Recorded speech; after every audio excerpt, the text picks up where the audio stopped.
we look at the market today, the market is dominated by compact sub-4-meter SUVs like the Thailand. And the Thailand is eating into the sales of this, its big brother, the Kushaq. Now, I feel that the Kushaq deserves a second chance.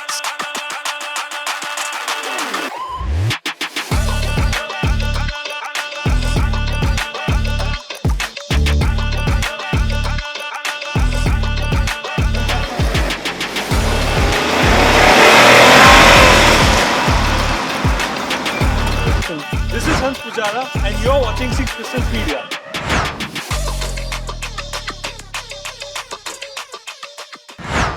So, out of all of the options in this market, why did I choose this?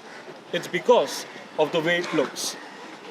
The small Skoda design elements, the small touches, the simply clever touches are what attracted me to this car. It reminds me of other Skodas like the Octavia VRS, the Kodiaq, the Superb and the Rapid. Simply clever indeed. So now let's move to the interior. One of the main pros of the interior is the seats. The seats are extremely comfortable and they have a firm edge to it. So they are extremely comfortable for longer drives. And also they are ventilated and electronically adjustable in all directions. One of the cons of the Skoda Kushaq is the interior quality. While I might side-eye a bit of interior quality for a good driving experience, the interior quality in this car leaves a lot to be desired. If you compare it with previous Skodas like the Rapid, then I feel that the interior quality could have been better. Skoda, you can do better. The second con of the Kushaq is the air conditioning. First off, let's talk about the cooling power. The thing is that the air conditioner does not cool strongly enough. It cannot cool the cabin down properly in Indian conditions and it isn't suited for Indian conditions with high heat and high humidity. When you turn it on a hot summer day, it takes a lot of time to cool the cabin down and even then it doesn't cool the cabin down properly. So AC performance leaves a lot to be desired. And then let's talk about the air conditioning controls. They are capacitive touch buttons and they are not proper physical dials and physical controls. If they were physical dials and physical controls, they would be a lot easier to use.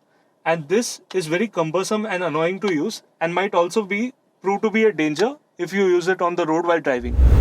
Now let's talk about the interior. Now while I'm extremely comfortable here and the interior has a lot of space and the cabin feels airy and the seats are comfortable with a firm edge to it, which is a good thing, let's talk about the middle passenger. Because if you sit in the middle, then I really do feel very bad for you. Because the backrest that's supporting you is essentially an armrest, which when people are sitting three abreast, it makes you very uncomfortable. Plus, the middle passenger does not have a 3-point seat belt.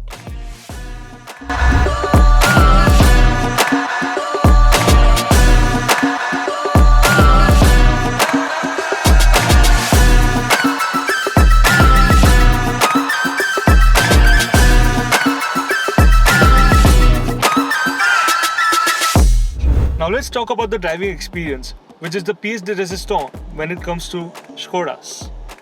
Now when you compare it to other competitors, it definitely feels much more peppy, eager and fun to drive.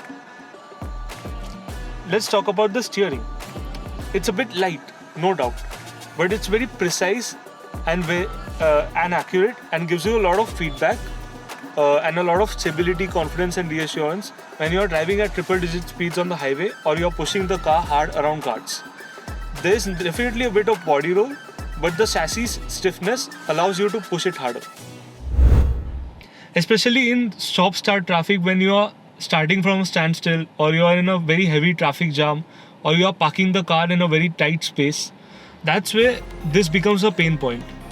The power delivery is extremely jumpy and even when you are on an empty stretch of highway where there's no interruptions, even then the gearbox and the engine has a lot of lag and turbo lag is especially quite apparent sometimes when making overtakes.